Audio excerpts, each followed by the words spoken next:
আস্তে আস্তে দুটো অপেক্ষা করেন।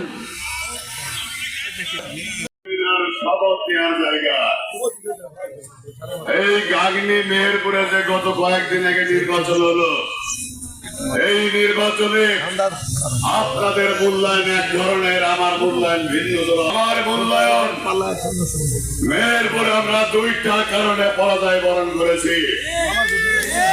তার মধ্যে অন্যতম কারণ আমাদের মেহেরপুরের জেলা প্রশাসক, মেহেরপুরের জেলা প্রশাসক মেহেরপুরের জামাতের আমিরের দায়িত্ব পালন করেছে।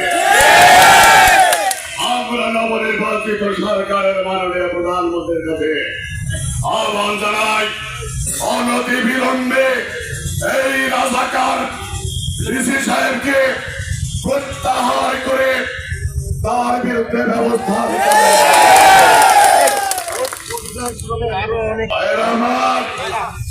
নির্বাচনের 2 দিন আগে ছাত্র শিবিরের তৎকালীন নেতা মুনির হায়দারের সাথে মেহেরপুরে বসে নীল নকশা তৈরি করে মিটিং করে মেটিকুলাস ডিজাইনের ভিত্তিতে গাগনিতে আমাদের পরাস্ত করা হয়েছে। আর একটা কারণ আমি বলতে চাই, ভাইয়ের আমার, আমি সেখানে এই সিন্ডিকেটে মির্জাফর আমাদেরকে হারিয়ে দিয়েছে। বন্ধু আমার, কিছু নাই। আমরা এই মির্জাফরকে গাঙ্গের মানুষকে চিনে ফেলেছেন, গাঙ্গের মানুষ মির্জাফরকে চিনেছে, মির্জাফরকে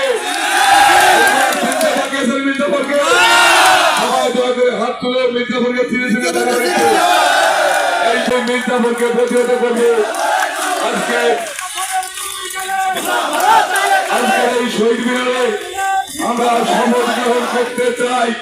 বিএনপির যেসব মির্জাফরের কারণে আজ গাঙ্গে মেহেরপুর সহ খুলনা বিভাগের সব কয়টা সিটে আমরা হারলাম, সেই মির্জাফরদের বিচার অবশ্যই করতে হবে। দেখে বিচার বলতে হয় বন্ধু আমার, এই মির্জাফররা বিএনপিতে থাকবে না হয় আমরা বিএনপি থাকবো।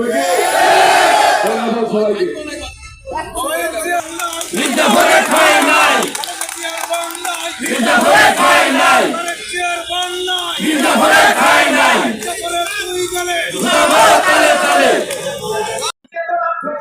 দিনের পর দিন মানুষ আমরা গতিশীলতার মাঝখান দিয়ে আজকে সারা বাংলাদেশে অকল্পনীয় জয় হয়েছে।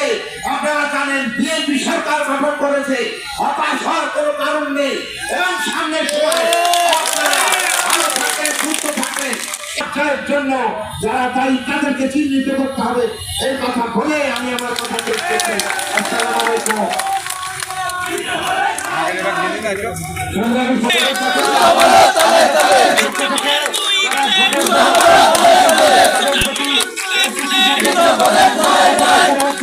আপনাদের